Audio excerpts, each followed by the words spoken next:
हृदयी स्पंदन ठेवून नाती नूतन नित्य गुंफते ती.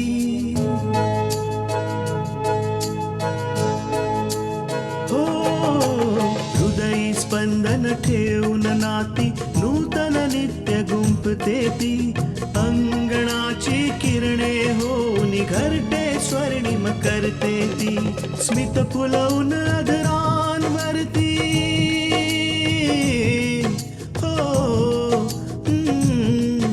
स्मित फुलवून अधरांवरती वेदनेत सुख देते ती.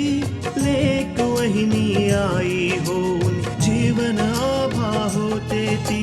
सुकन्या सुकन्या सुकन्या आमच्या कन्या. कशा आहात तुम्ही वहिनी? ठीक आहे. आणि तुमची तब्येत कशी आता? चांगली. आईंची तब्येत ठीक नाहीये, त्या त्यांच्या खोलीत आराम करतायत. तृष्णा, तू एक काम कर, तू लवकरात लवकर डॉक्टरांना बोला. हा आजार वाढता कामा नये. अपूर्वला उद्ध्वस्त करण्यासाठी सगळ्यात आधी आपल्याला हे जाणून घ्यायला हवं की असे कुठले क्लायंट्स आहेत जे अपूर्वला बिझनेस देतात. तुझी दुर्गा मावशी आणि गंगा आली आहेत. काय? मावशी आलीये? केव्हा? जर विराज आपल्या बरोबर जेवला असता तर आकांक्षाला एकटीला जेवायला लागलं असतं ना. आकांक्षा एक दिवस एकटी जेवू शकली असती.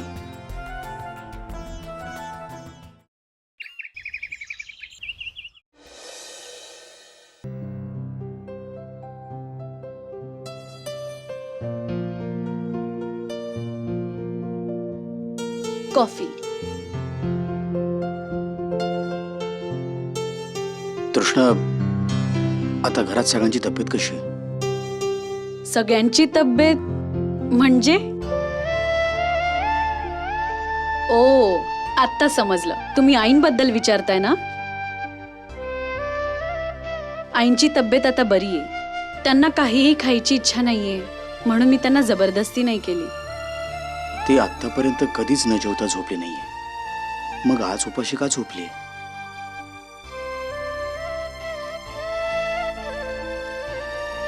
अपूर्व, कसला विचार करताय? नाही, काही नाही. अपूर्व, मी देवाकडे नवस केला होता. जेव्हा आपल्या घरी सगळं व्यवस्थित होईल, घरात सुख शांती येईल, तेव्हा मी गंगा घाटावर जाऊन पूजा करेन. कधी निघायचंय तुला? उद्या सकाळी जायचंय मला. पूजा करायला मला कमीत कमी 3-4 तास लागतील. चांगली गोष्ट आहे, पण मला असं विचारायचं की घरी टाळा लावून जाणार आहेस? नाही नाही अपूर्व, आईंची तब्येत बरी नाहीये.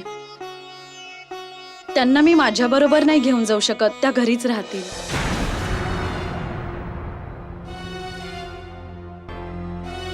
मला माहिती आहे अपूर्व की तुम्हालाही आईंची काळजी आहे, पण तुम्हाला ही गोष्ट मान्य नाही करायची.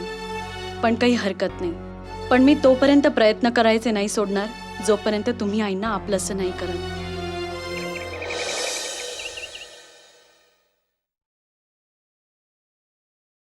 गुड मॉर्निंग दादा.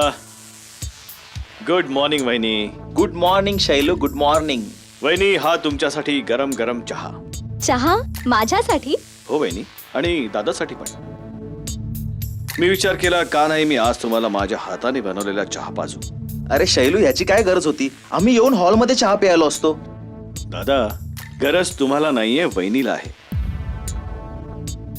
वहिनी जर दिवसभर काम करू शकतात, चहा नाश्ता जेवण बनवू शकतात, तर त्यांना हक्क नाहीये की आरामात त्यांनी आपल्या रूम मध्ये बसून 1 कप चहा प्यावा? हो की नाही वहिनी?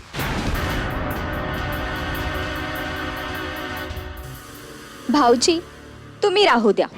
ह्या सगळ्या गोष्टी यांना नाही कळणार. यांच्यासाठी या गोष्टी महत्वाच्या नाहीयेत. हे बघ शैलू, जितके दिवस तू इथे आहेस तितके दिवस आपल्या वहिनीची काळजी घे. तसेही मॅडमला नेहमी माझा प्रॉब्लेमच असतो. दादा, चहा तर पिऊन घे. अरे नको शैलू, मला जरा उशीर होतोय, मला निघायचंय. दादा, जर तू बाहेरच चाललाय तर मी पण येऊ तुझ्या बरोबर? हे बघ शैलू, मी बाबांच्या एका महत्वाच्या कामासाठी बाहेर जातोय आणि दुपारी मला त्यांना आणायला जायचंय. तू एक काम कर, माझ्या बरोबर उद्या ये. ठीक आहे दादा. पूजा, दुपारी आत्या येत आहे. तू एक काम कर, मस्तपैकी जेवण बनव. बरं शैलू, मी निघतो. ओके दादा.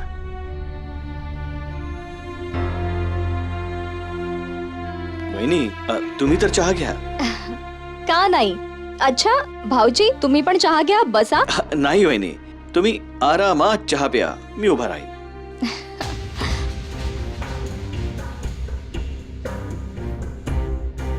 तसंही वहिनी, एक गोष्ट तर मानावी लागेल.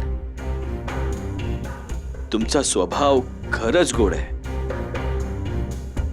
नाहीतर एवढ्या मोठ्या घराची जबाबदारी सांभाळून एवढं सगळं काम करून कोण असं हसू शकेल?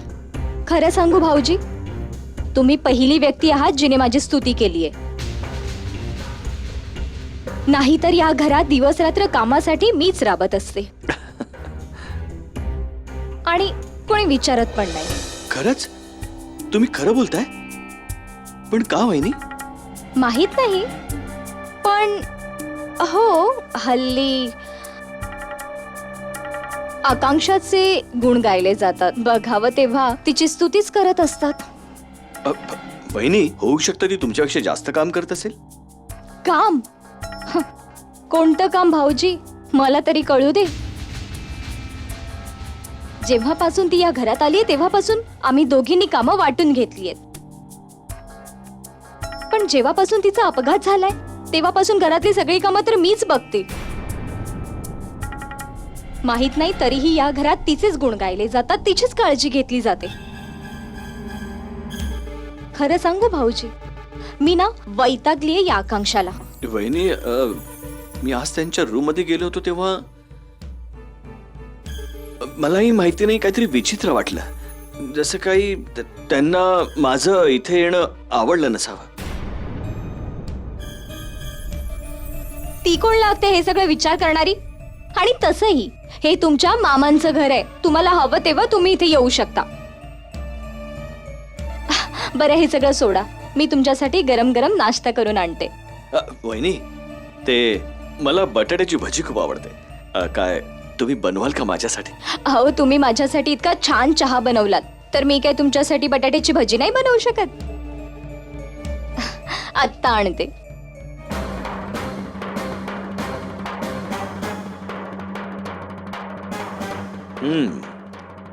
तर असं आहे तर पूजा वहिनी आणि आकांक्षा वहिनी 36चा आकडा आहे. म्हणजे मग तर शैलू, तुझं काम तर सोपं झालं. पूजा वहिनी आणि आकांक्षा वहिनी यांच्यामधल्या भांडणाचा फायदा उचला आणि या घरात आरामात कायमच राहा.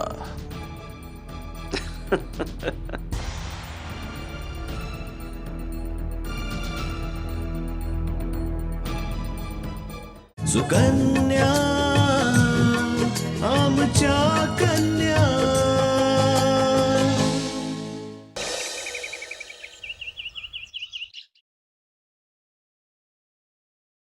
तृष्णा, आई, मला माहितीये की तू मला एकटीला जाणून बुजून सोडून जातेस. तू तर देवाकडे कोणताच नवस केला नाहीयेस. आई, तुम्ही मला आणि अपूर्वाला एकत्र आणण्यासाठी ते सगळं केलं जे तुम्हाला शक्य होतं. तसंच मीही तुम्हाला आणि अपूर्वाला एकत्र आणण्यासाठी प्रयत्नच करते. बस. पण तृष्णा, तुझ्या गोष्टीमध्ये आणि माझ्या गोष्टीमध्ये खूप अंतर आहे. अपूर्वाला मला बघून असं वाटतं की मी त्याला त्याच्या वडिलांपासून कायमचं लांब केलंय. तो मला कधीच माफ करणार नाही.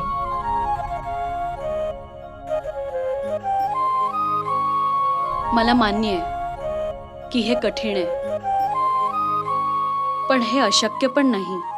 मला स्वतःवर पूर्ण विश्वास आहे. पण तुला हे सगळं करायची काय गरज आहे? बरं ठीक आहे, तर मग मी पण तुझ्या बरोबर मंदिरात येते. मीही देवाकडे प्रार्थना करीन, मग कदाचित देव माझं ऐकेल आणि माझ्या आणि अपूर्वमध्ये सगळं व्यवस्थित करेल. आई, तुमच्या वतीने देवाकडे प्रार्थना मी करेन, पण आज तुम्हाला इथेच राहायचंय माझ्याशिवाय. कारण अपूर्वाला चांगलंच माहितीये की तुमची तब्येत ठीक नाहीये आणि मला हे बघायचंय की ते तुम्हाला सोडून ऑफिसला जाऊ शकतात की नाही. ठीक आहे. हे बघ बाळा, जे काही करशील ते विचारपूर्वक कर. असं नको व्हायला की माझ्याचमुळे तुम्हा दोघांमध्ये पुन्हा भांडणं होतील. नाही आई, असं अजिबात नाही होणार. आता तुम्ही खोलीत जाऊन आराम करा. अपूर्व येतच असतील.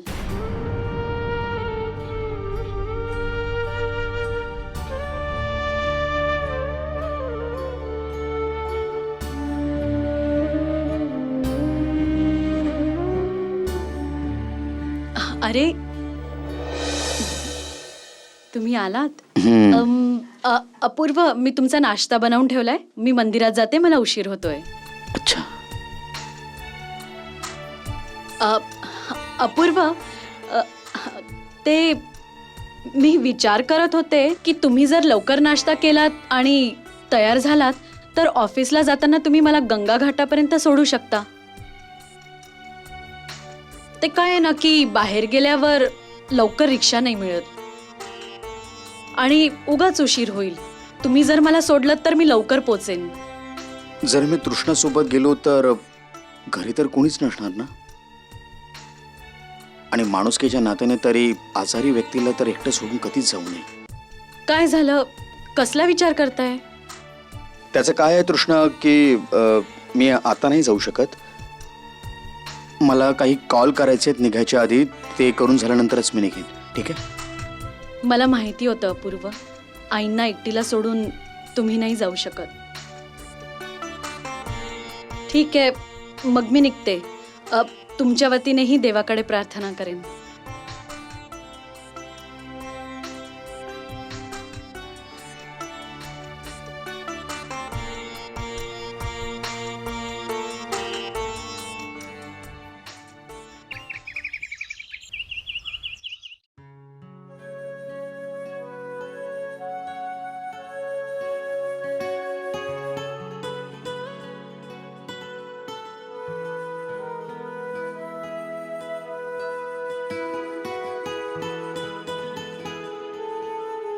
आकांक्षा, औषध घेतलंस तू?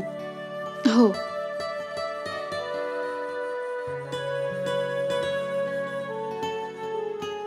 विराज, कसला विचार करताय तुम्ही? आकांक्षा, कोणास ठाऊक मला शैलू थोडा बदलल्यासारखा वाटतोय. असं वाटतंय जसं काही मी त्याला पहिल्यांदाच भेटतोय.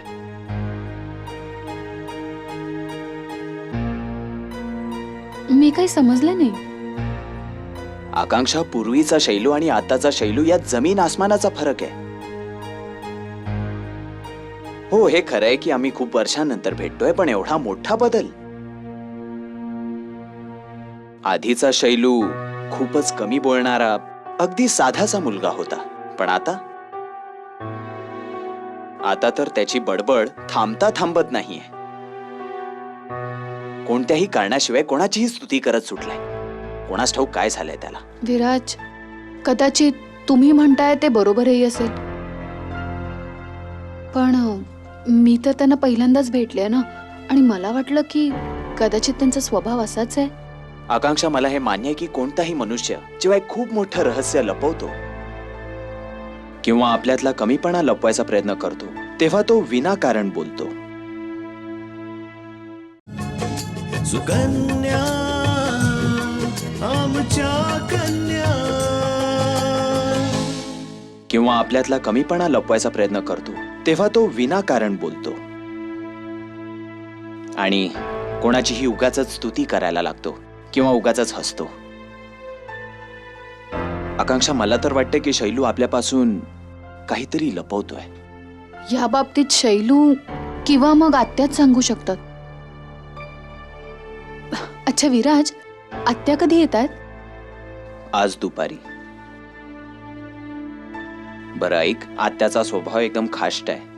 तिने शैलूचं पालन पोषण अगदी कडक शिस्तीत केलंय. खरं तर तो तिचा एकुलता एक मुलगा आहे, पण तरीही तिने त्याच्या कुठल्याही चुकीला कधीच माफ नाही केलं. त्याची शिक्षा त्याला मिळालीच. मग आत्या सगळ्यांनाच एवढं शिस्त लावतात? हो आकांक्षा, ती आहे तर बाबांपेक्षा वयाने लहान, पण बाबाही तिचं बोलणं व्यवस्थित ऐकतात. आणि बाबा नेहमीच तिला ताई म्हणून बोलवतात. आणि हो आकांक्षा, आत्या आपल्या घरी काही दिवस राहायला येते, त्यामुळे ती कधीही तुझ्यावर नाराज झाली किंवा तुला काही बोलली तर त्याचं वाईट वाटून घेऊ नकोस. आत्याने तिच्या आयुष्यात खूप दुःख झेलली आहेत, म्हणूनच तिचा स्वभाव असा खाष्ट झालाय. तिच्या मनात तसं काही नसतं. तुम्ही अजिबात काळजी करू नका विराज. मी आत्यांच्या कुठल्याच बोलण्याचं वाईट वाटून घेणार नाही. जशा त्या तुमच्या आत्या आहेत तशा त्या माझ्याही आत्या आहेत.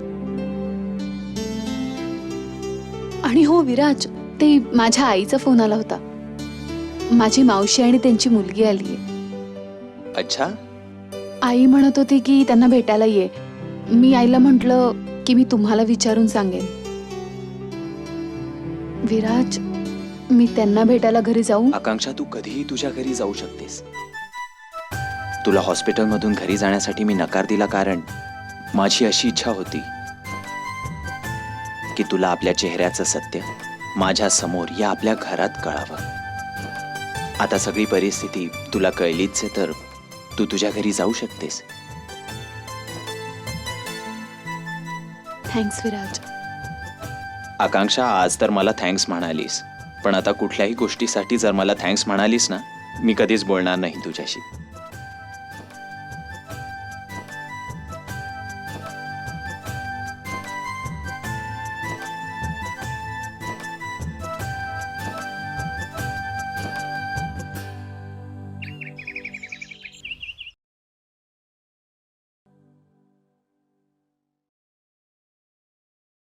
तृष्णा येण्याच्या आधी मी सूप बनवतो. तसंही मी खूप दिवस झाले काही बनवलं नाहीये आणि तृष्णा ज्यावेळी येईल तेव्हा तिला खरंच खूप बरं वाटेल.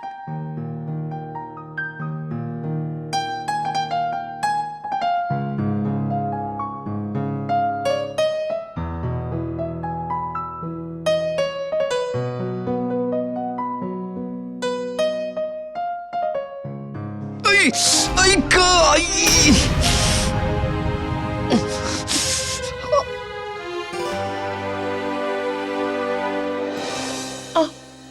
अरे बाळा, रक्त वाहतंय. याला घट्ट पकडून ठेव.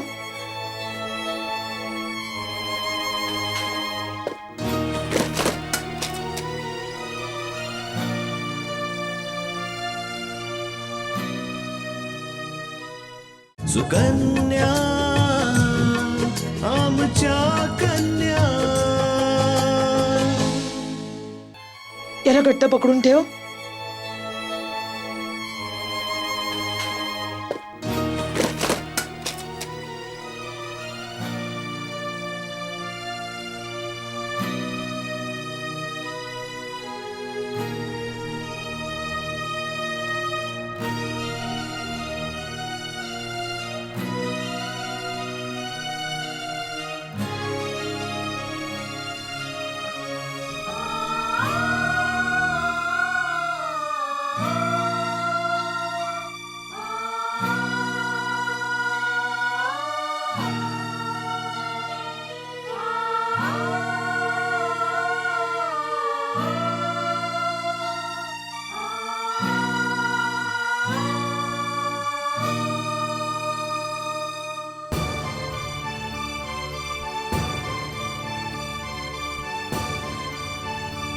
मी असं काहीही केलं नाहीये अपूर्व.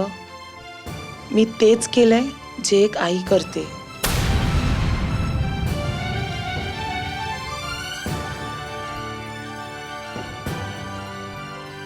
आपल्या मुलांचा आवाज ऐकून वेड्यासारखी पळत येते.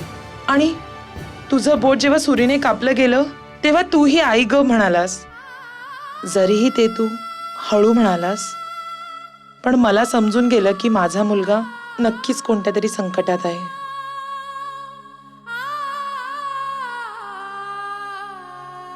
आणि असं नको समजूस की मी हे सगळं करून आणि बोलून तुझ्यावर हक्क दाखवण्याचा प्रयत्न करतेय.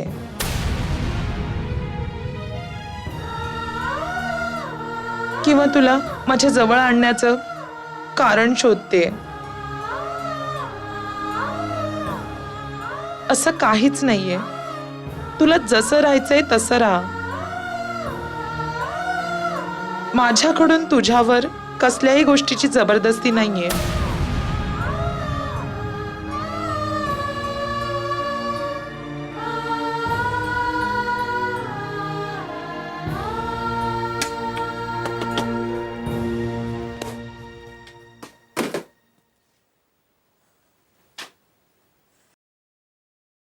तृष्णा थोड्या वेळात घरी येईल.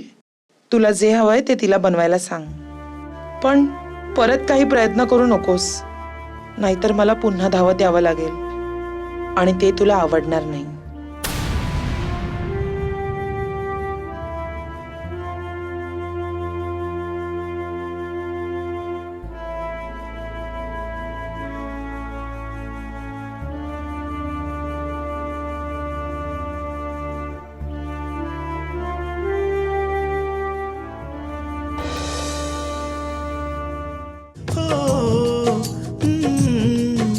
स्मित फुलवून अधरांवरती वेदनेत सुख देते ती लेक वहिनी आई होऊन जीवन आभा होते ती सुकन्या सुकन्या सुकन्या